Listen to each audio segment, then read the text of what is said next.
আমি 10 পয়সা দিয়া, একেবারে কসম আল্লাহর, আমার পুরা মনে আছে, আমি 10 পয়সা দিয়া 3টা সুপার বিস্কুট, এই পয়সাওয়ালা যে বিস্কুট, ছোট ছোট সুপার বিস্কুট না, বিস্কুট, এই 10 পয়সা দিয়া 3টা সুপার বিস্কুট আমারে দোকানদারে দিছে। আমি ওই 3টা বিস্কুট পানি ভিজাইয়া খাইয়া এরপরে পড়তে গেছি। তো সেই অভাবের সংসারে বাপ আমগরে বড় করছে।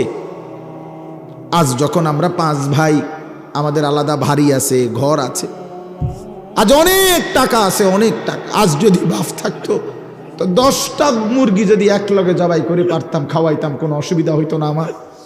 আজ তো আমার সব আছে, আজ তো আমার অনেক টাকা আছে বাপ, কিন্তু আমার বাপ তো নাই। বাপ আমার 2015 সালে কবরে চলে গেছে। তাইলে বন্ধু,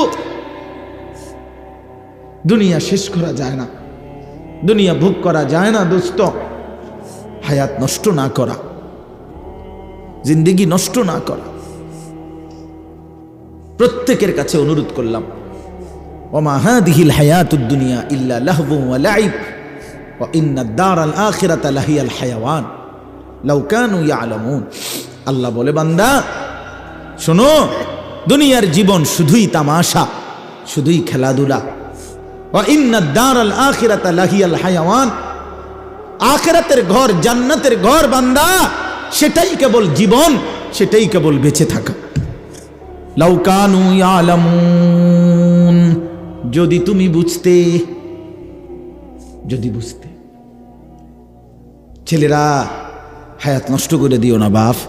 কাজে লাগাইলেও যৌবন শেষ হয়ে যাবে, কাজে না লাগাইলেও যৌবন শেষ হয়ে যাবে। ছোট বড় সবার কাছে আমার অনুরোধ হলো, আপনারা হাতে ধরা যেই মোবাইলগুলো, এগুলো নামায়ে ফেলেন, এতে আপনাদের শুনতে ভালো হবে। ওই যে যাদের হাতে ধরা মোবাইল, এটা ভাই নামায়ে ফেলেন, দেখবেন ভালো হবে। আমি বললাম, উপকার পাবে। হাতে ধরে মোবাইল রেকর্ড করলে বয়ান শোনা হয় না, বোঝা হয় না, কলিজায় ঢোকে না, মোবাইলে জমা হয় কিন্তু দিলে জমা হয় না। আর মোবাইলে যদি 50,000 ওয়াজও থাকে, আমার জীবনে যদি কোনো পরিবর্তন না থাকে, তো এই মোবাইলের ওয়াজ দিয়ে কি হবে? ফায়দা কি এতে? বাংলাদেশের সমস্ত বক্তার সাথে আমার একটা ছবি আছে, এতে করে হাসরের ময়দানে তো আমার কোনো বিচার হবে না, ঠিক না? কি বিচার হবে? এত বড় ভালো মানুষের বিচার কি? হ্যাঁ বলেন, মানে এটা আপনাদের বিবেকে কি বলে ভাই? নওজোয়ান ভাই তোমরাই বলো। সমস্ত হুজুরদের সাথে আমার একটা ছবি আছে, তো এতে করে আমার ফায়দা কি? আমার কোনো বিচার আচার, আমার হিসাবপত্র হবে না। তাইলে এই সহজ কথাটা, একদম স্বাভাবিক একটা কথা যদি আমরা না বুঝি, কি অর্থ আছে এটা? কি অর্থ আছে? এই জন্য বাপ, দয়া করে, প্রচণ্ড ঠান্ডা, কুয়াশা, এই বসে থাকা অনেক কষ্টকর, আমি জানি। নিচে বসা কঠিন, ঠান্ডার মধ্যে বসে থাকা কষ্টকর। তো এই বসে থাকার বরকতে কষ্ট করলাম, বিনিময়ে আমার কোনো পরিবর্তন হলো না, ন্যূনতম হৃদয়ে কোনো অনুভূতি জাগলো না, বিবেক নড়াচড়া করলো না। কি হলো লাভ? কি ফায়দা হলো? আমি সব সময় বলি, প্রত্যেক দিন এই কথাটা বলি, যে বক্তা তো বদলাইলো অনেক, আমি বদলাইলাম কিনা এটা তো দেখা উচিত। আমার ভাই হজরত মৌলানা সালাউদ্দিন নয়নপুরী, আমার পরিচিত মানুষ, মহব্বতের মানুষ, আমগরে অনেক মহব্বত করে।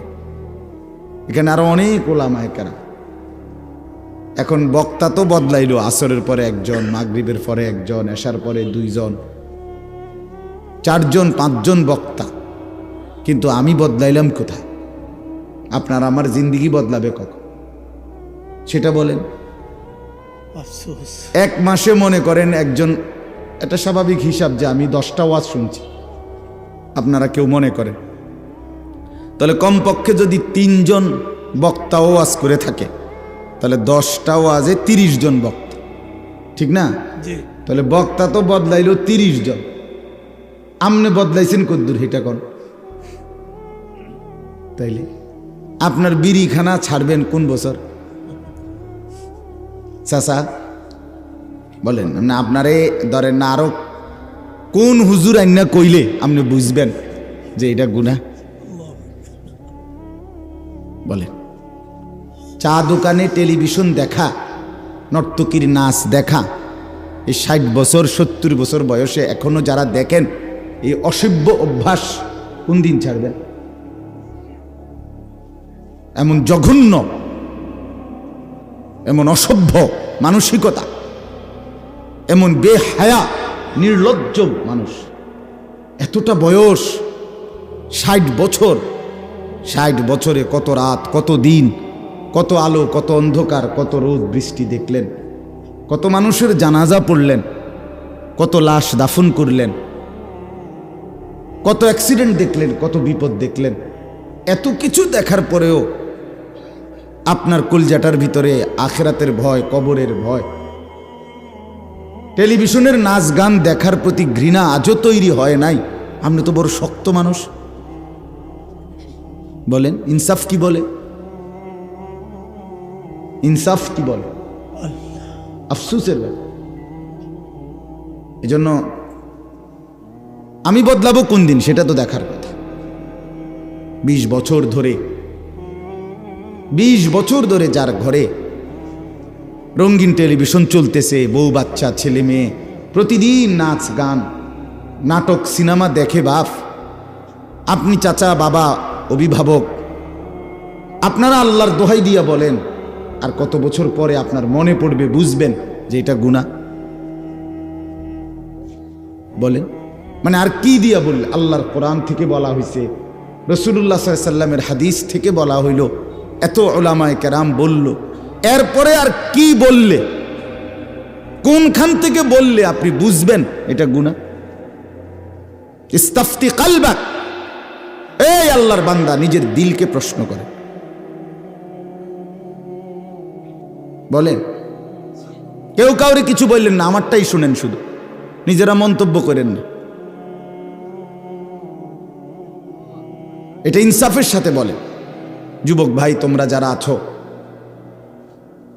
খোদার 365 দিন, 1 বছর, যার কপালে কোনোদিন ফজরের নামাজের সেজদা নাই, কোনোদিন ফজরের নামাজ পড়লা না, তুমি জানো না ফজরের নামাজের ওয়াক্ত হয় কখন, তুমি জানো আর মুসলমান হবে কোন দিন?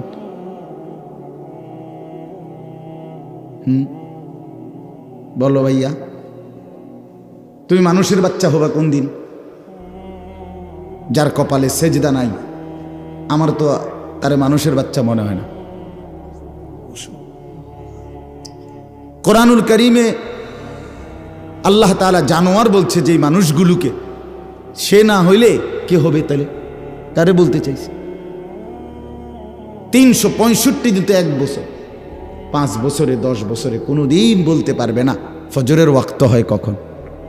এমন ডাকাত, এমন পাষাণ, এমন জালেম এখানে নাই? তো তুমি কোন দিন বুঝবা? বলেন কোন দিন অনুভব হবে? আর কোন হুজুর বললে, আল্লাহর কিতাব কোরআন ছাড়া আর কোথার থেকে বললে আপনি বুঝবেন? এই জন্য আমার বাপ, আমি অনুরোধ করছি, শুধু শুনবার জন্য বসা না, বরং আমার দিলে, আপনার দিলে যেন অনুভূতি জাগে, ফিকির চাই, ফিকির, দিলটা যেন নড়ে চড়ে ওঠে, বিবেক যেন নড়ে চড়ে ওঠে, এটা উচিত। ভেবে দেখেন, আমি আমাকে নিয়ে ভাবি, আপনি আপনাকে নিয়ে ভাবেন, প্রত্যেকেই প্রত্যেকের অবস্থার উপরে ভাবেন ইনসাফের সাথে।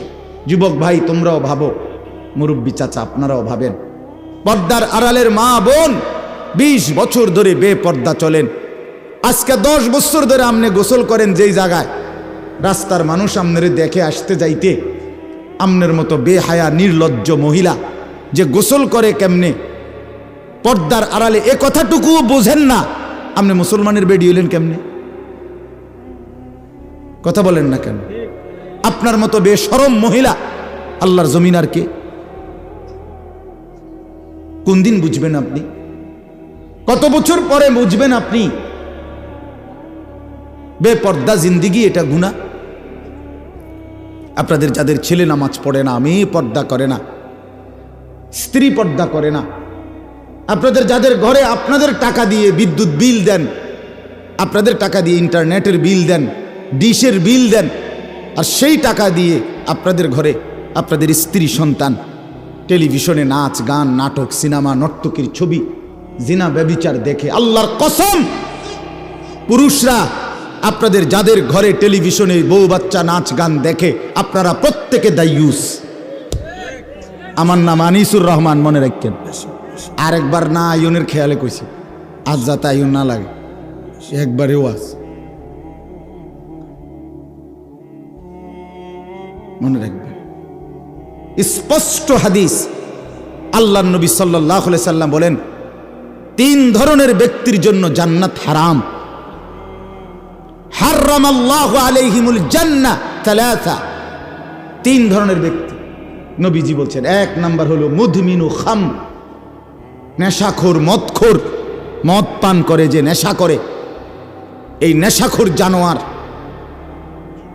মদখোর, ফেন্সিখোর, বাবাখোর, ডাইলখোর, আবার ট্যাবলেট ব্যবহার করে, তার জন্য আল্লাহ রসুল বলছে জান্নাত তোর জন্য হারাম। 2 নাম্বার আকুল ওয়ালিদাইন, পিতা মাতার নাফরমান, মা বাবারে কষ্ট দেয় যে, মা বাবার উপরে জুলুম করে যে, মা বাবার অবাধ্য যে, তার জন্য জান্নাত হারাম। আর 3 নাম্বার ওয়াদাইয়ুস। এখন প্রশ্ন হইল দাইয়ুসের জন্য আল্লাহ রসুল বলছে জান্নাত হারাম। এখন দাইয়ুস কে?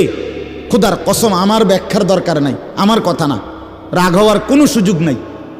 আল্লাহ রসুল বলছেন সাল্লাল্লাহু আলাইহি ওয়াসাল্লাম, আল্লাযী ওয়াদাইয়ুস আল্লাযী ইউকিররু আহলাহু আল খুবুস। এটাই হাদিসের এবার রাসূলুল্লাহ সাল্লাল্লাহু আলাইহি সাল্লাম বলেন, এবং দাইয়ুসের জন্য জান্নাত হারাম। আর দাইয়ুস বলে যে তার পরিবারের স্ত্রী সন্তানের জন্য গুনাহ, নাফরমানি, খাবাসাত, জঘন্যতা, অশ্লীলতা, বেহায়াপনা, অসভ্যতাকে স্বীকৃতি দেয়, মেনে নেয়, তারে বলে দাইয়ুস, তার জন্য জান্নাত হারাম।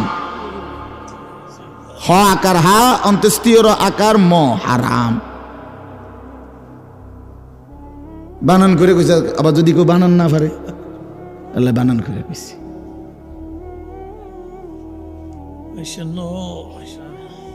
বলে জবাব দেন আপনারা। ঘরে 10 বছর ধরে টেলিভিশন চলে, আপনার কলিজার মধ্যে কোনো নড়াচড়া নাই, আপনি এটারে কিছুই মনে করেন না। কিতা ঘটনা কিতা? হ্যাঁ, আপনি কি ভাবতেছেন? জান্নাত মামুর বাড়ি মনে করে ফেলছেন? এটা হাসরের মাঠ, এটা নানার বাড়ি, শ্বশুর বাড়ি না। বাপ রব্বি লা তুখজিনি ইয়াওমা ইউবআসুন ইয়াওমা লা ইয়ানফাউ মালুন ওয়ালা বানুন। ইব্রাহিম আলাইহিস সালামের মতো নবী, আল্লাহর বন্ধু নবী, আল্লাহর খলিল নবী, খোদার কসম বাপ, কোরআনুল কারীমের আয়াত। ইব্রাহিম আলাইহিস সালামের মতো নবী দুনিয়ায় থাকতে আল্লাহর কাছে দোয়া করেছিলেন, রব্বুল আলামিন লা তুখজিনি ইয়াওমা ইউবআসুন। আল্লাহ, আমি জানি আপনার খলিল, আমি জানি আমি আপনার বন্ধু, তবু আমার হাসরের ময়দানকে ভয় হয়। আল্লাহ, আমি ইব্রাহিমকে হাসরের মাঠে বেইজ্জতি করিয়েন না। ইয়াওমা লা ইয়ানফাউ মালুন ওয়ালা বানুন। আল্লাহ, যেদিন স্ত্রী সন্তান মাল সম্পদ কোনো কিছুই কাজে আসবে না, সেদিন আমি ইব্রাহিমকে বেইজ্জতি করবেন না। আমার বাপ ইব্রাহিমের মতো নবী বলতেছে, আল্লাহ হাসরের ময়দানকে আমার ভয় হয়। আপনি কে? আমি কে? কথা বলেন না। আপনি আমার কোনো পাত্তা আসেনি? হ্যাঁ, রাসূলুল্লাহ সাল্লাল্লাহু আলাইহি সাল্লাম পরিষ্কার বলছে ইব্রাহিম আলাইহিস সালাম ওনার ছেলে ইসমাঈলকে দেখবে হাসরের ময়দানে, ওই যে দেখা যায়। আল্লাহর নবী বলেন, কসম উম্মত, ইব্রাহিমের মতো নবী একবারও ইসমাঈলকে হাসরের ময়দানে ডাকবে না, বরং বলবে ইয়া রব্বি নফসি নফসি, আল্লাহ আমাকে বাঁচান আমাকে। ইসমাঈল তারটা সে বুঝুক। ইয়াকুব নবী, রাসূলুল্লাহ সাল্লাল্লাহু আলাইহি সাল্লাম বলেন, ইয়াকুব নবী ইউসুফকে দেখবে হাসরের ময়দানে। এই যে দেখা যায় ইউসুফ, এটা সেই ছেলে ইউসুফ। কোরআনুল কারীমের মধ্যে আছে 40 বছর টানা, এক টানা 40 বছর যেই সন্তানের বিরহে কাঁদতে কাঁদতে ইয়াকুব নবী ওয়াবিয়াদ্দাত আইনাহু মিনাল হুজনি ফাহুয়া কাযীম। ইয়াকুব আলাইহিস সালাম ইউসুফের বিরহে 40টা বছর কাঁদতে কাঁদতে দুই চোখ অন্ধ হয়ে সাদা হয়ে গেছে, ওয়াবিয়াদ্দাত সাদা হয়ে গেছে, দুইটা চোখ সাদা হয়ে গেছে। সেই ছেলে ইউসুফকে ইয়াকুব নবী হাসরের ময়দানে দেখার পরেও আল্লাহর নবী সাল্লাল্লাহু আলাইহি সাল্লাম বলেন, একবারের জন্য ইউসুফকে ডাকবেন, বরং সেই ইয়াকুব নবীও বলবে ইয়া রব্বি নফসি নফসি, মাওলা আজ হাসরের ময়দানে শুধু আমাকে বাঁচাইতে চাই। ইয়া আইয়ুহান নাস ইত্তাকু রাব্বাকুম ইন্না জালজালাতাস সাআতি শাইউন আযীম। রব্বুল আলামিন বলেন, হে মানুষ, তোমরা সকলেই তোমাদের রব আল্লাহকেই ভয় করো। ইন্না জালজালাতাস সাআতি শাইউন আযীম। আল্লাহ বলে, আমার বান্দারা মনে রেখো, কিয়ামতের ভূমিকম্প বড়ই ভয়ানক হবে বান্দা। ইসরাফিল ফু দিবে আর জমিনে ভূমিকম্প শুরু হবে। সেই ভূমিকম্প একদিক শুধু নড়বে না, এক পাশ শুধু নড়বে না, আমার সৃষ্টির পুরা জমিন একসাথে নড়বে, একসাথে ভূমিকম্প শুরু হবে। ইয়াউমা তারাউনাহা তাদহালু কুল্লু মুরদিআতিন আম্মা আরদাত। রব্বুল আলামিন বলেন, জমিনে ইসরাফিলের ফু দিলে কিয়ামতের ভূমিকম্প যখন শুরু হবে, সেই অবস্থায় যে মা তার বাচ্চাকে দুধ পান করাইতেছিল, কলিজার টুকরা কোলের সন্তান, মা বড় যত্ন করে বুকের দুধ খাওয়াচ্ছিল, আল্লাহ পাক বলে জমিনের ভূমিকম্প শুরু হবে, সেই মা তার দুধের বাচ্চাকে ছুঁড়ে ফেলে দিয়ে পাগলের মতো দৌড়তে শুরু করবে। অতাদাউ কুল্লু দাতি হামলিন হামলাহা, এটা কোরআনের আয়াত। অতাদাউ কুল্লু দাতি হামলিন হামলাহা। রব্বুল আলামিন বলে, যেই মা 9টা মাস টানা গর্ভের সন্তান ধারণ করেছিল, এখন বাচ্চা প্রসব হওয়ার মুহূর্ত, আগামী 10 ঘন্টা 2 ঘন্টা 6 ঘন্টা পরে হয়তো বাচ্চাটা প্রসব হবে, এই মুখোমুখি ঠিক এই মুহূর্তে ইসরাফিল ফু দিবে, আমার জমিন কেঁপে উঠবে, ভূমিকম্প শুরু হবে কিয়ামতের। আল্লাহর কসম বাপ রব্বুল আলামিন বলে, গর্ভবতী মা এভাবে দৌড়বে, পেটের বাচ্চা নিজে নিজেই খালাস হয়ে পড়ে যাবে, মা ফিরেও তাকাবে না, ছেলে হলো না মেয়ে হলো, বেঁচে রইল না মরে রইল। ওয়াতারান নাসা সুকারা, আল্লাহ বলেন এভাবে সব মানুষ মাতালের মতো দৌড়বে। ওমা হুম বিসুকারা, কিন্তু আল্লাহ বলে কেউ আজ মাতাল নয়, কেউ পাগল হয় নাই। ওয়ালাকিন্না আযাবাল্লাহি শাদীদ, সবাই বুঝে ফেলবে আজকে আর আল্লাহর আযাব, এখান থেকে আর পরিত্রাণ পাওয়ার সুযোগ নাই। আজ সবাই বুঝবে। ফাইদা বারিকাল বাসার ওয়া খাসাফাল কামার ওয়া জুমিআশ শামসু ওয়াল কামার ইয়াকুলুল ইনসানু ইয়াওমাইদিন আইনাল মাফার। আল্লাহু আকবার। আল্লাহ বলে চোখে ধাঁধা লেগে যাবে, ধাঁধা লেগে যাবে বাপ। ইসরাফিল ফু দিবে, জমিনের কাঁপ উঠবে, আর মানুষের চোখ ধাঁধা লাগবে। ধাঁধা লাগবে কেন? ভেলকি লেগে যাবে কেন? চোখের সামনে আসমান ভেঙে পড়বে, চাঁদ খসে পড়বে, সূর্য খসে পড়বে, তারকারাজি খসে পড়বে, পাহাড় উড়তে থাকবে, জমিন রেজা রেজা পাউডার পাউডার হয়ে যাবে, সাগর খাল নদীর পানিগুলো উঠতে থাকবে জলীয় বাষ্পের মতো, টকবক করে উতরাইতে উতরাইতে উড়ে যাবে। এই অবস্থা দেখে যেদিকে তাকাবে মানুষ ভেলকি লেগে যাবে, হায় হায় এটা কি হচ্ছে, এটা কি হচ্ছে, ওইটা কি হচ্ছে। খোদার কসম, কোরআনে আল্লাহ বলে এক মানুষ আরেক মানুষকে দৌড়তে দৌড়তে বলবে আইনাল মাফার, ভাইয়া পালাবো কোথায়, আশ্রয় কোথায়, দাঁড়াবো কোথায়, নিরাপত্তা কোথায়। আর শাজিম থেকে আল্লাহ বলবেন কাল্লা লা ওয়াজার, না বান্দা আজ আর কোথাও ঠিকানা নাই। কাল্লা লা ওয়াজার, আজ আর কোথাও আশ্রয় নেই। না বান্দা, ইলা রব্বিকা ইয়াউমা ইদিনিল মুস্তাকার, আজ শুধুই আশ্রয়ে তোমার রব আল্লাহর নিকট। কার নিকট বলেন? আল্লাহর নিকট। ইউনাব্বাউল ইনসানু ইয়াউমা ইদিন বিমা কদ্দামা ওয়া আখার। রব্বুল আলামিন বলেন ইসরাফিলের শিঙ্গা ফু দিয়ে পুনরায় আমি আল্লাহ হাসরের মাঠে সবাইকে নিয়ে আসব, আর প্রত্যেকটা মানুষকে তার জিন্দিগির দুইটা জিনিস জানাবো। একটা হলো ভালো কিংবা মন্দ তুমি নিজের হায়াতে যা করেছ, আরেকটা হলো ওয়া আখার, তোমার মৃত্যুর পরে তোমার নামে ভালো কিংবা মন্দ যা কিছু দুনিয়াতে চালু ছিল, দুইটার হিসাব। এই মসজিদে আমি নামাজ পড়েছি মোট যত ওয়াক্ত, এটাও আমার আমল নামাতে জমবে। এই মসজিদে আমি 1 লক্ষ টাকা দিছিলাম, 10,000 টাকা দিছিলাম, বিনিময়ে এই মসজিদটা হয়েছে। এরপরে যতদিন এই মসজিদে মুসল্লি নামাজ পড়েছে তাদের নেকির সমপরিমাণও আমার নামে জমবে। এই টেলিভিশনে আমি যতদিন দেখেছি নাচ গান নর্তকীর ছবি, এটা আমার নামে গুনাহ জমবে। আল্লাহর কসম বাপ, আমার মৃত্যুর পরে স্ত্রী সন্তান ছেলে মেয়ে আমার ঘরে যেই রঙিন টেলিভিশনে নাচ গান যত বছর ধরে দেখেছিল, আল্লাহর কসম বাপ, সমস্ত গুনার 100 সমান আমার আমল নামার মধ্যে জমা হবে।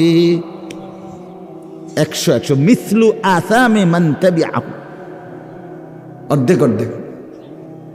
মিসলু মানে সমান সমান সমান। লা ইয়ানকুসু যালিকা মিন আসামিহিম শাইআ, এক বিন্দু গুনাহ নাফরমান যে করছে তারও কমাবে না, যে ব্যবস্থাপনা করেছে তারও কমবে না। অপেক্ষা করে আপনি নিশ্চিন্ত থাকেন। আপনার টাকা দিয়া কিনা টেলিভিশন আপনার মৃত্যুর পরে তারা ছেলে মেয়ে স্ত্রী সন্তান দেখবে, অথচ আপনার নামে কোনো কিছু জমা হবে না। না না, তারা কি এত বড় অকৃতজ্ঞ নাকি? তারা বলবে আমনে আব্বা নিশ্চিন্তে কবরে যান, আমরা পাঠামু আপনার নামে গুনাহ, আপনি টেনশন করেন কেন? আপনি আমগো বাপ না? আপনি কোনো চিন্তা করেন, কোনো চিন্তা। আপনি সুদে টাকা দিয়ে আমারে মানুষ করছেন, সুদে টাকা দিয়ে ঘর করে দিছেন, আপনি মরার পরেও আপনার নাম ভুলবো কেন? সুদের টাকা চলবে, আপনার নামও আমল জমবে, গুনাহ জমবে, অসুবিধা কি? আপনি নিশ্চিন্ত থাকেন। নাউযুবিল্লাহ। হ্যাঁ বাপ, খামখেয়ালি করেন না, আমি অনুরোধ করছি। আমি লম্বা কথা বলতে চাই না, অল্প কথাই। আমার কথা হলো খামখেয়ালি করেন না, না খামখেয়ালি করবেন না। আমার বাপ, আবারও বলছি, আপনি আমি তামাশা করেন না। নওজোয়ান ছেলেরা, নওজোয়ান, কোনোভাবেই তুমি এই জওয়ানির হালাতে শেষ পর্যন্ত থাকতা না। হয় কবরে চলে যাবা, নয় বৃদ্ধ হয়ে যাবে। আমার বাপ, এই শরীর যৌবন হয়তো কবরে পাঠাই দিবে, আর নাই তো শরীরটা দুর্বল হইয়া বৃদ্ধ হয়ে যাবে। এই জওয়ানি থাকবে না দোস্ত, থাকবে না। আজকের সারাদিনে যার কপালে 1 ওয়াক্ত নামাজের সেজদা নাই, বাপ তুমি বহুত বড় বদনসিব, তুই বড় মন্দ কর, তুই বহুত বড় দুর্ভাগা। তোমার উপরে খোদার লানত, তোমার উপরে তোমার রসুলের লানত, তোমার উপরে আল্লাহর সমস্ত ফেরেস্তার লানত, তোমার উপরে আল্লাহর সমস্ত মখলুকাতের লানত। এত অভিশাপ নিয়ে তুমি বাঁচতা না, ভালো থাকতে পারত না।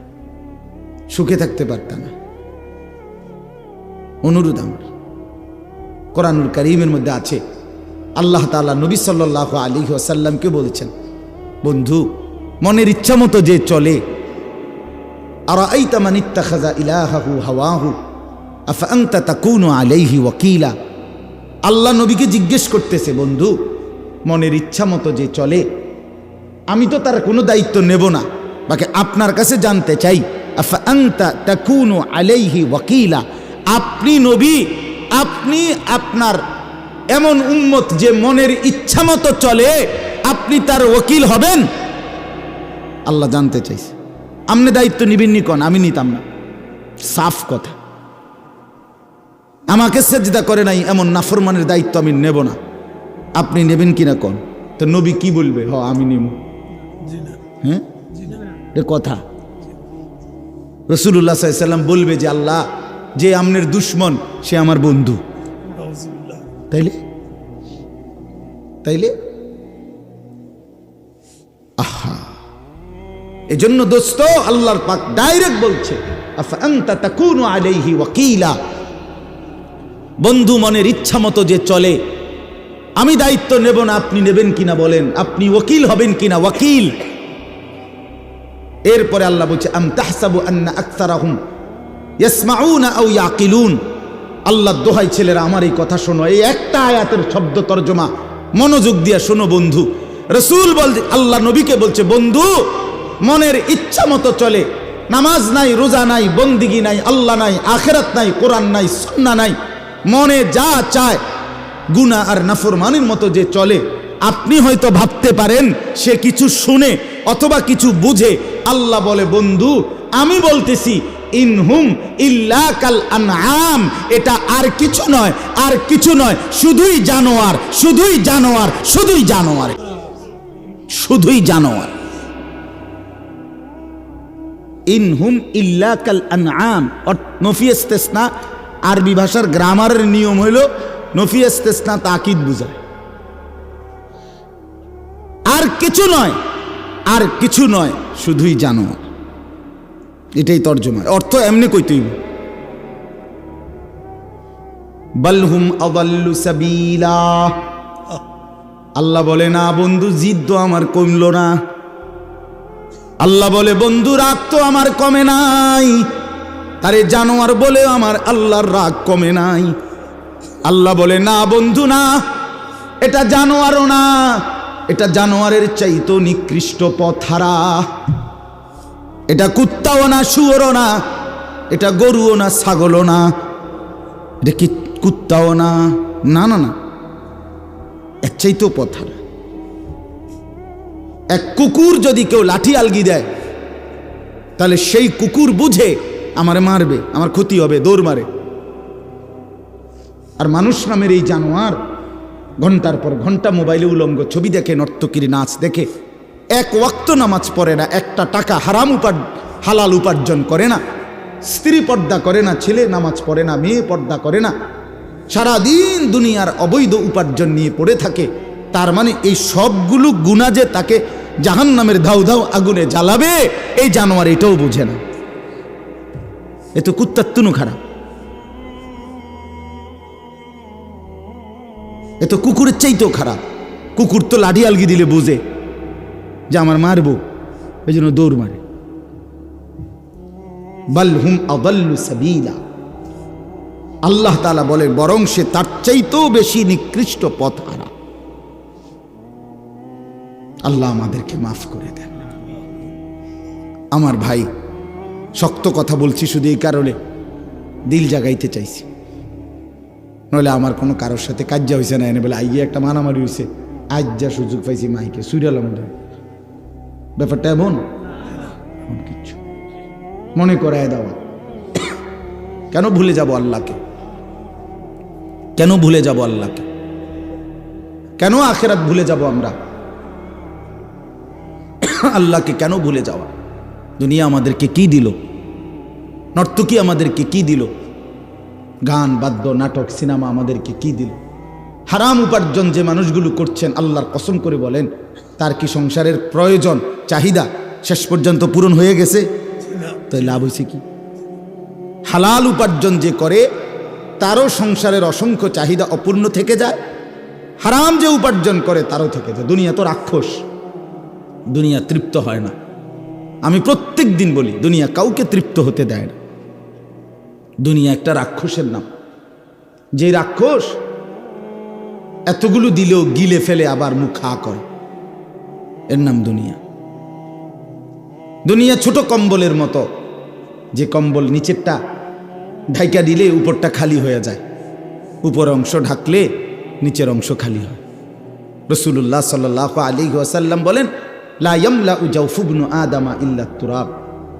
কবরের মাটিতে ঢুকা পর্যন্ত খোদার কসম নবী বলেন বনি আদমের পেট ভরবে না। বনি আদম মানুষ তৃপ্ত হবে সেদিন, স্বস্তি পাবে সেদিন, স্থির হবে সেদিন যেদিন কবরে ঢুকবে। তার আগ পর্যন্ত কি নাই? তৃপ্তি নেই। দুনিয়া তৃপ্ত করে না, দুনিয়া তৃপ্ত করে। হাত্তা ইদা আখাদাতিল আরদু যুখরুফাহা ওয়া যায়্যানাত ওয়া যান্না আহলুহা আন্নাহুম কাদিরুনা আলাইহা আতাহা আমরুনা লাইলান আও নাহারান ফাজআলনাহা হাসীদান কাআল্লাম তাগনা বিল আমস। সূরা ইউনূসের আয়াত। আল্লাহ বলেন দুনিয়া কেমন জানো? এক কৃষক খেতে ধান ফলাইছিল, সারা খেতে সবুজ গাছ ভরে উঠছে। কৃষক খুব খুশি, এত সুন্দর ধান হইছে, সবুজ গাছ হইছে এবং সবগুলো ধান বের হইছে। কৃষক বসে বসে ধান ক্ষেতের পাশে দাঁড়াইয়া আগামী 2 বছরের 1 বছরের পরিকল্পনা লাভের করতেছে, যে এই ধানগুলো বিক্রি করে আল্লাহর রহমতে আশা করি লাখ 2-1 টাকা যদি মিল হয়, দোতলার কামড়া ধরমু, ফোলাগা বিদেশ পাঠামু, মেয়েটা বিয়ে দেবো, হ্যাঁ, অথবা 2টা রোম আর বাকি, 2টা রোম শেষ করমু। এইভাবে ভেবে সে তার প্ল্যান প্রোগ্রাম করতেছে। কিসের উপরে? সবুজ ধান গাছগুলোর উপরে তাকাইয়া।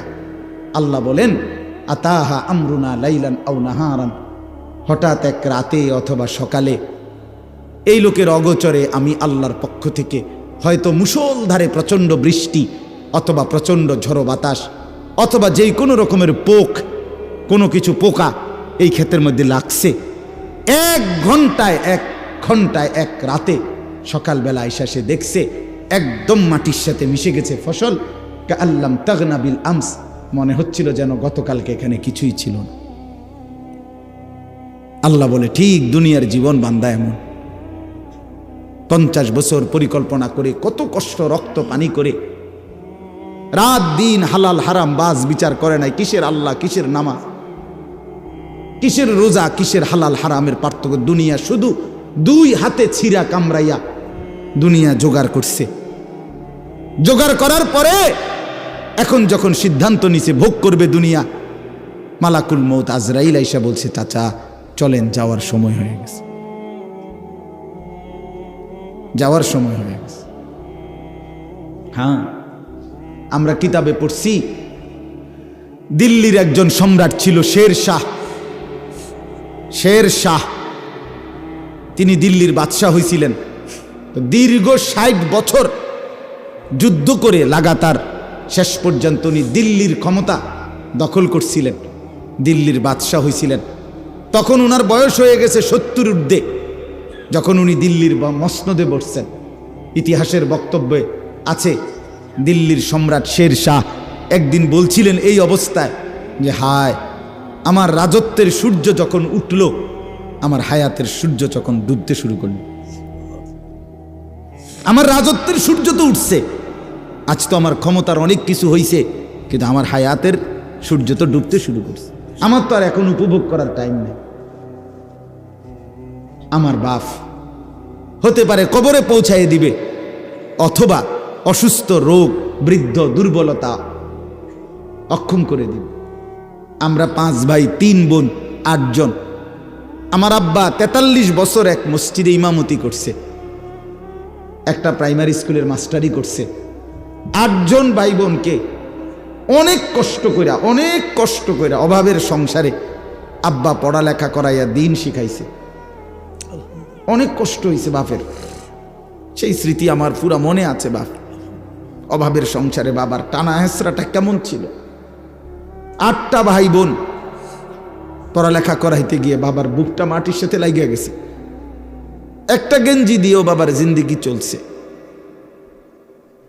আমার একটা বয়ানের মধ্যে আছে, আমি একবার বলছিলাম, আমি ঈদের দিনেও আমার ঈদের পাঞ্জাবিটা সেলাই হয় নাই, ঈদের দিনও আমি দাঁড়াইয়াছিলাম টেইলারের সামনে।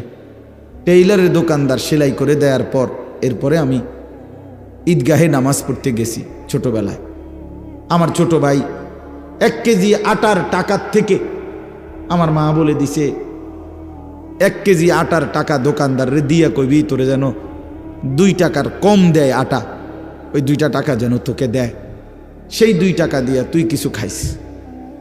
মা এইভাবে সংসারে ছোট ভাইরে টাকা দিছে। আমি 10 পয়সা দিয়া, একের কসম আল্লাহর আমার পুরা মনে আছে, আমি 10 পয়সা দিয়া 3টা সুপার বিস্কুট, এই পয়সাওয়ালা যে বিস্কুট ছোট ছোট সুপার বিস্কুট না বিস্কো বিস্কুট, এই 10 পয়সা দিয়া 3টা সুপার বিস্কুট আমারে দোকানদারে দিছে। আমি ওই 3টা বিস্কুট পানি ভিজাইয়া খাইয়া এরপরে পড়তে গেছি। তো সেই অভাবের সংসারে বাপ আমগরে বড় করছে। আজ যখন আমরা 5 ভাই, আমাদের আলাদা বাড়ি আছে, ঘর আছে, আজ অনেক টাকা আছে, অনেক টাকা। আজ যদি বাপ থাকতো তো 10টা মুরগি যদি একলগে জবাই করে পারতাম, খাওয়াইতাম, কোনো অসুবিধা হইতো না আমার। আজ তো আমার সব আছে, আজ তো আমার অনেক টাকা আছে বাপ, কিন্তু আমার বাপ তো নাই। বাপ আমার 2015 সালে কবরে চলে গেছে। তাইলে বন্ধু, দুনিয়া শেষ করা যায় না, দুনিয়া ভোগ করা যায় না দোস্ত। হায়াত নষ্ট না করা, জিন্দেগি নষ্ট না করা। প্রত্যেকের কাছে অনুরোধ করলাম, ওমা হাদিহিল হায়াতুদ দুনিয়া ইল্লা লাহবু ওয়া লাইব ওয়া ইন্নাদ দারাল আখিরাতা লাহিয়াল হায়াওয়ান লাউ কানু ইয়ালামুন।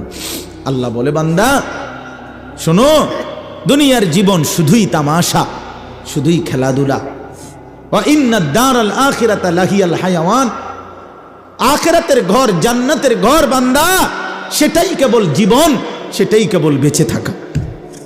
লাউ কানু ইয়ালামুন, যদি তুমি বুঝতে, যদি বুঝতে। ছেলেরা, হায়াত নষ্ট করে দিও না বাপ। কাজে লাগাইলেও যৌবন শেষ হয়ে যাবে, কাজে না লাগাইলেও যৌবন শেষ হয়ে যাবে।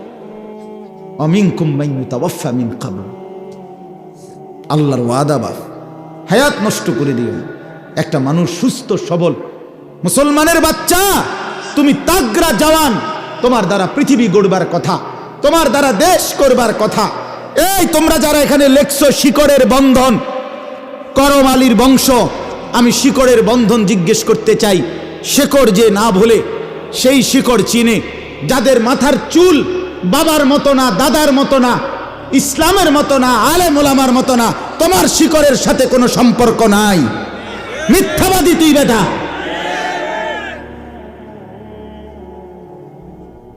তোর বাবা কোনোদিন এই চুল রাখে নাই। কথা বলেন না কেন?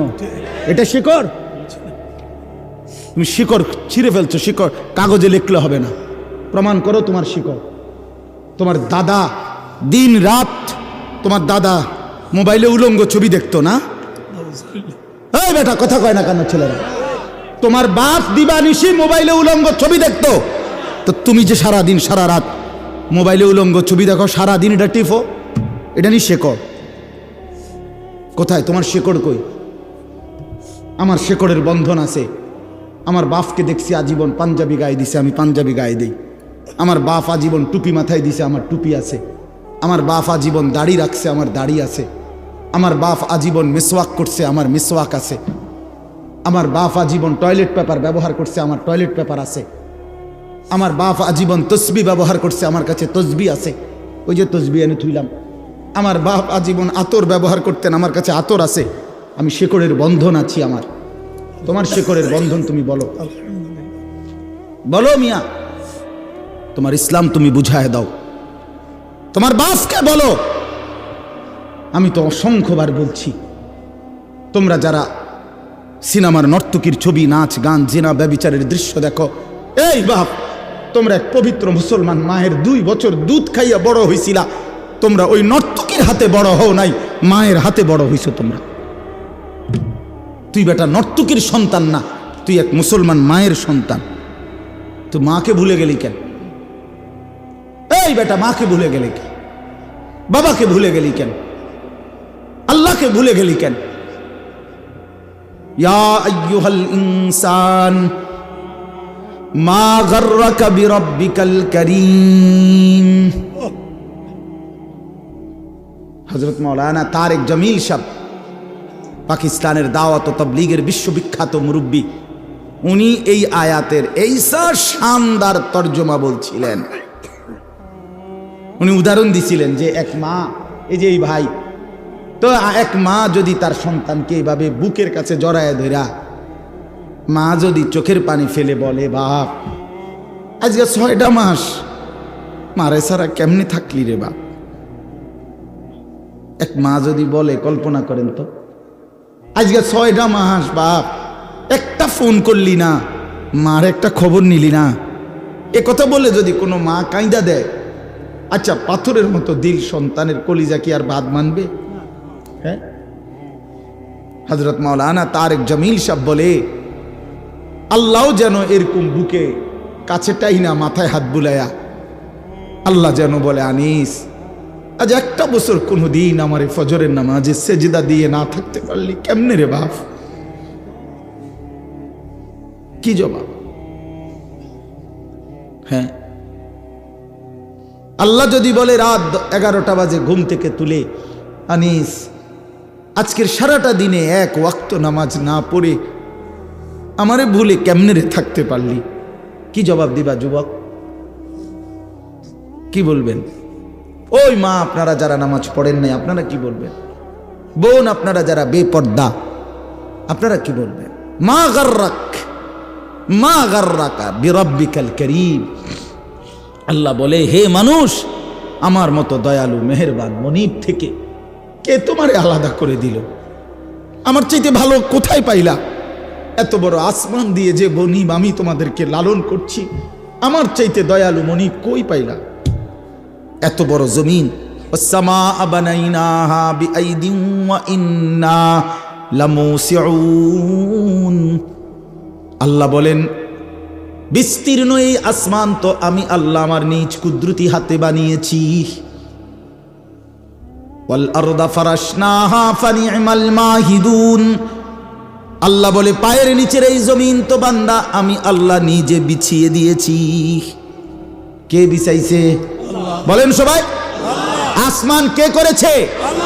এত বড় আসমান, এত বড় জমিন দিয়ে বান্দা আমি তোমাকে লালন করছি, আমার চাইতে দয়ালু মনিব তুমি কই পাইলা? যুবক বলো, ভাইয়া বলো বলো। ওই হারামখোর বাবারা বলে, সুদের লেনদেন যারা করেন আল্লাহকে ছেড়ে দিলেন কেন? একটা ওয়াক্ত নামাজ যারা পড়েন না আল্লাহকে ছেড়ে দিলেন কেন? কেন? আল্লাহর চাইতে উত্তম কাকে পেলেন? আল্লাযী খালাকাকা ফাসাওয়াকা ফাআদালাক। আল্লাহ বলে, তোকে বানিয়েছি আমি, তোকে সাজিয়েছি আমি, তোর দেহের অঙ্গ প্রত্যঙ্গ লাগাইছি আমি। তোর মাকে জিজ্ঞাসা কর, মা আমার নাক লাগাইছে যেদিন আপনি জানতেন কিনা, আমার হাত লাগাইছে যেদিন আপনি জানতেন কিনা? মা বলবে, না রে ফুত, আমি কিছুই জানতাম না, আমি শুধু জানতাম আমার গর্ভ, আমার পেটে সন্তান আছে, আমি এতটুকুই জানতাম। আল্লাহ বলে, মা তুই ঘুমা, তোর পেটে রাইখাই আমি আল্লাহ যথোপযুক্ত সময়ে তোর সন্তান গড়ে দিচ্ছি। ওয়ালাকাদ খালাকনাকুম সুম্মা সাওয়ারনাকুম। আল্লাহ বলে, বানাইছিও আমি, সাজাইছিও আমি। বাহ! মা জানে না, বাবা জানে না, কেউ জানে না। কেউ জানে নাক লাগাইছে কোন দিন, কান লাগাইছে কোন দিন? কেউ জানে? জানে শুধু কে? আল্লাহ। সেই আল্লাহকে কেন ভুলে যাওয়া বাপ? কেন? আজকের থেকে সিদ্ধান্ত নিই, আল্লাহকে নারাজ করব না ইনশাআল্লাহ। যুবক ভাই বলো না, নওজোয়ান বলো, এই চুল কাইটা ফেলো, চুল কাইটা ফেলো। বন্ধু মনে রাখো, এই চুল, এই সামনে ডানে বামে বড় চুল যাদের, আল্লাহর দোহাই, এই চুল থাকা অবস্থায় তুমি দাজ্জাল থেকে বাঁচতে পারবা না, তোমার ঈমান বাঁচবে না। একেবারে আল্লাহর কসম, আমি বন্ধু যদি বলো তোমার বুকে জড়াই এক ধরে কইতে আমি রাজি, তুমি বাঁচতে পারতা না। যদি এই চুল থাকা অবস্থায় দাজ্জাল বের হয় তুমি ঈমান বাঁচাইতে পারতা না। এই চুল থাকা অবস্থায় যদি তোমার ইমাম মাহাদি বের হয় তুমি ওনার পক্ষে যাইতে পারতা না। এই চুল সরাসরি দাজ্জালের অনুসারীদের চুল, ঠিক আল্লাহর কসম।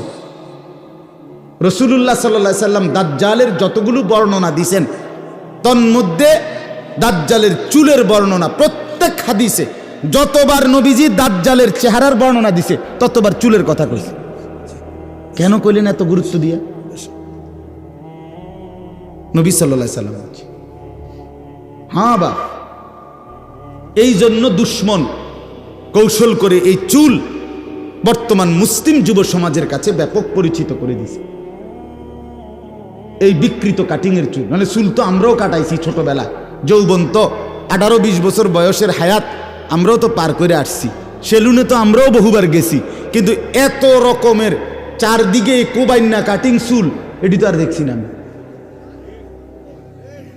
এগুলা মূলত সাফাতি দিয়া কোবাইছে এগুলার, এই যে ছবিগুলো লাগানো থাকে না, এরা নির্দিষ্ট কোনো জায়গায় ফিড়াফিড়ি লাগছে মারামারি আর ওরা আচ্ছা তরে সাফাতি দিয়া মাথাত কোপাইছে কতক্ষণ, যার জেন দিয়া কোপ পড়ছে এনদে সিলাই লাগছে। সিলাইয়ের কারণে চুল প্রথম উঠাইছে, যে সিলাই করতে হলে চুল কি করতে হয়, সরাই ছাঁচতে হয় না, সাইচ্চা যখন সিলাই দিছে পরে যখন সিলাই খুলছে, সিলাই তো খুলছে এটা মিলছে কিন্তু চুল আর ওঠে না, কারো এন দিয়ে ওঠে না, কারো এদিক দিয়া, কারো এদিক দিয়া। এখন কি করা, তো তারা সিদ্ধান্ত করছে যে এটার ডিজাইন হিসেবে চালাই দে, দেখবি বেকুব পাইবি, কোনো অসুবিধা নাই, এটারে একটা ফ্যাশন ক, হ্যাঁ দেখবি আমগো এই ফ্যাশন, এই কোবাইন্না ফ্যাশন, এটা অনুসরণ করার মতো পাগল বহুত পাইবা, চালাই দে দে, চালাই দিছে। বাহ, পরবর্তী মাতালেরা ছুটছে, একটাবার জিজ্ঞাসাও করলো না যে এটা কি কাটি। আস্তাগফিরুল্লাহ, আস্তাগফিরুল্লাহ। লজ্জা থাকা উচিত, হায়া থাকা উচিত, শরম থাকা উচিত বেটা। আল্লাহ রাসূল সাল্লাল্লাহু আলাইহি ওয়াসাল্লাম স্পষ্ট হাদিসে বলছে ইন্নাহু শাবুন কাতাতুন, নবীজি বলছে দাজ্জাল হবে যুবক, কাতাতুন দাজ্জালের চুল হবে এলোমেলো, স্বাভাবিকতার পরিপন্থী, আওয়ারুল আইন, আর 3 নম্বর দাজ্জালের চোখ একটা হবে কানা। এই 3টা প্রধান বৈশিষ্ট্য রাসূল বলছে দাজ্জালের। 1 নম্বর সে হবে যুবক, 2 নম্বর সে হবে এলোমেলো চুলওয়ালা, স্বাভাবিক চুলের বিপরীত, 3 নম্বর আওয়ারুল আইন, এক চোখ কানা। আপনারা বেঁচে থাকলে আগামী অল্প সময়ের ভিতরেই দেখবেন, ছেলেরা তোমরাও দেখবা, এই অল্প, আমি তো দেখছি, আমি সৌদি আরব দেখছি এক যুবককে, বাংলাদেশও একবার দেখছি, আগামী অল্প কিছুদিনের ব্যবধানে দেখবেন এই এক চোখ ইচ্ছা করে আটকাইয়া ফেলা, এটাই নতুন ফ্যাশন আসবে, বেশি দিন নেই, বুঝেন না? মানে চশমা অথবা এমন কোনো ডিজাইন আসবে যে এই চোখ এটা ঢাকা, কিরে ভাই এটার অসুবিধা কি, দেখা তো যায়, এক চোখ দিয়ে দেখলেই তো হলো, দেখলেই তো। 60টা ছিদ্রওয়ালা ফ্যান যদি কিনতে পারে, এরকম পাগল যদি পাওয়া যায়, এই পাগল পাইতে কয়দিনের ব্যাপার, বুঝেন না? না তাইলে আপনি বুঝেন না, এই পাগল যদি পাওয়া যায় তো তাহলে এই পাগল পাইতে সমস্যা কি? হ্যাঁ, আস্তাগফিরুল্লাহ, আস্তাগফিরুল্লাহ। আহা, লেবাস পোশাক নিয়ে বাড়াবাড়ি, আপনি বলবেন না না বাড়াবাড়ি না, আল্লাহ তাআলা কোরআনুল কারীমে স্পষ্ট বলছে ইয়া বনি আদমা কদ আনজালনা আলাইকুম লিবাসান। আল্লাহ বলে বান্দা বনি আদম, আমি আল্লাহ, আমি কোরআন নাজিল করেছি, যেমন আমি বৃষ্টি নাজিল করেছি, আমি লোহা নাজিল করেছি, ঠিক হুবহু খোদার কসম কোরআনের আয়াত, আল্লাহ বলে পোশাক আমি আল্লাহ নাজিল করেছি। পোশাক কোনো খামখেয়ালি বিষয় না, পোশাক আল্লাহ বলছে কদ আনজালনা আলাইকুম লিবাসান, আমি পোশাক নাজিল করেছি। ইবলিসের প্রথম হামলা কি? পোশাকের উপর, এটা জানেন? কথা বোঝেন নাই? ইবলিস হওয়ার পর, মরদুদ হওয়ার পর রাজিম হওয়ার পর, অভিশপ্ত, আল্লাহ যখন তাকে আল্লাহর দরবার থেকে বের করে দিছে, তখন সর্বপ্রথম ইবলিসের আদম এবং হাওয়ার উপরে ষড়যন্ত্র করার পরে প্রথম তাদের কি ক্ষতিটা করছে? বনি আদমের প্রথম ক্ষতি করে ইবলিস, তার লেবাস এবং পোশাক খুলে ফেলে। এই জন্য আদম এবং হাওয়া আলাইহিমাস সালাম, কোরআনে আছে, যখন ওই নিষিদ্ধ গাছের ফল ইবলিসের প্ররোচনায় ভক্ষণ করছে, সাথে সাথে ওনাদের গায়ের থেকে পোশাক খুলে পড়ে গেছে। এই জন্য ইবলিসের প্রথম আক্রমণ পোশাকের উপর। এটা কোরআনের আয়াত, সূরা আরাফে আছে। অতএব প্রিয় বন্ধু, মুসলমানের পোশাক গুরুত্বপূর্ণ, মুসলমানের লেবাস গুরুত্বপূর্ণ, মুসলমানের সাজসজ্জা গুরুত্বপূর্ণ, মুসলমানের চুল দাড়ি। নালে নবীজি সাল্লাল্লাহু আলাইহি সাল্লাম, আপনারা রাগ করেন না, বুঝার জন্য, রাসূলুল্লাহ সাল্লাল্লাহু আলাইহি সাল্লাম যতবার দাড়ি লম্বা করতে বলছে, আল্লাহর কসম, রব্বে কাবার কসম, আপনি আলেমদেরকে জিজ্ঞেস করেন, যতবার নবীজি বলছে দাড়ি লম্বা করো, তার আগে বলে নিছে মুশরিকদের বিরোধিতা করো, খালিফুল মুশরিকিন, খালিফুল ইয়াহুদ, খালিফুল নাসারা, ইহুদিদের বিরোধিতা করো, মুশরিকের বিরোধিতা করো, নাসারা খ্রিস্টানদের বিরোধিতা করো। এটা বলিয়া বলছে এই বিরোধিতার 1 নাম্বার ধাপ হইল দাড়ি লম্বা করো। ওয়াফিরুল লুহা, আফুল লুহা, দাড়ি লম্বা করো। এ যতবার এটা কইছে এতবার আগে এটা কইয়া লইছে। তার মানে মুশরিকের সাথে, কাফেরের সাথে, ইহুদির সাথে, খ্রিস্টানের সাথে মুসলমানের বাহ্যিক আকৃতির পরিবর্তন বোঝা যাবে দাড়ি দ্বারা। আর জন্য আপনি এটা খামখেয়ালি মনে করেন। হুজুররা আপনারা বাড়াবাড়ি করেন, হুজুররা ইসলাম উদার, আপনারা অনেক সংকীর্ণ কোণে দিছেন। কি উদার মানে? যে সমস্ত নাস্তিক মুরতাদরা, ইসলামের দুশ্মনরা বলে ইসলাম উদার, তোদের এই উদারের অর্থ কি? মানে বেডা বেডি, হালাল হারাম, জায়েজ না জায়েজ, কিচ্ছুর কোনো বাস বিচার নাই, এটা নিয়ে উদারতা। কথা বলেন না কেন? আপনারা শুনবেন, অলরেডি বাংলাদেশে শক্তভাবে কার্যক্রম চলতেছে যে এই ট্রান্সজেন্ডার মতবাদ নিয়ে। এই ট্রান্সজেন্ডারের জঘন্য থাবা আমার সমাজকে জিনা, ব্যভিচার আর অসভ্যতার একেবারে ডাস্টবিন বানায় ফেলবে। এটা গ্রামের মানুষ আপনারা অনেকে জানেনও না, আপনারা বুঝমান ছেলেদের কাছ থেকে জেনে নিবেন। সারা ইউরোপের মধ্যে নতুন মতবাদ হইল নারী এবং পুরুষের মধ্যে তাদের দেহ মূল কিছু না, মন হইল মূল বিষয়। বর্তমান পৃথিবীর আধুনিক ইউরোপের একটি মতবাদ, নারী পুরুষ দেহের দ্বারা না, নারী পুরুষ মনের দ্বারা নির্মিত হয়, দেহ দ্বারা না। কোনো ছেলে যদি 18 বছরের ছেলে, তার সারা দেহের অঙ্গ পুরুষের, ছেলের অঙ্গ, সে যদি বলে, তার মন যদি বলে সে আমি নারী, তাইলে আধুনিক ইউরোপের দাবি হলো তাকে নারী হিসেবে পরিবর্তন হওয়ার অধিকার দিতে হবে। এটারই ট্রান্সজেন্ডার করে।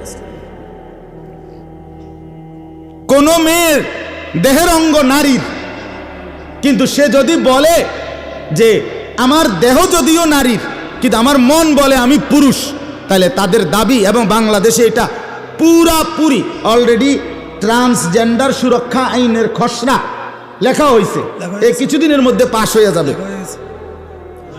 অর্থাৎ তাকে নারীর হওয়ার পরেও, সারা দেহের অঙ্গ নারী হওয়ার পরেও তাকে অপারেশন করে, সার্জারি করে ছেলে হওয়ার সুযোগ দিতে হবে। অথবা যদি সে সার্জারিও না করে, অঙ্গ দেহে মেয়ের নিয়েই সে যদি ছেলের মতো সাজে, তাইলে ছেলেদের সাথে তাকে থাকতে, চলতে, উঠতে, বসতে, শুইতে, খাইতে, ঘুমাইতে দিতে হবে।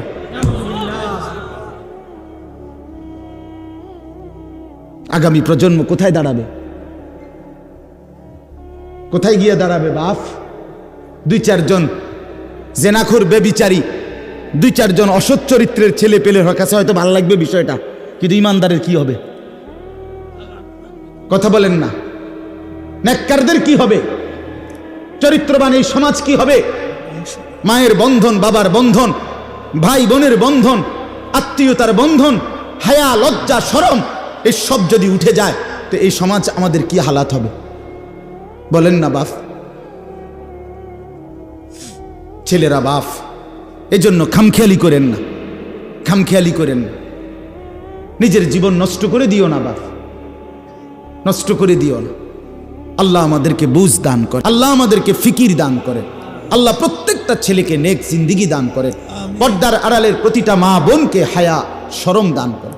আমার সব সময়ের কথা, একটা হাদিস শুধু শুনাই মা বোনদেরকে। অনেক মা বোন শুনতেছেন, আমি শুনেছি, এই হিসাবে বললাম।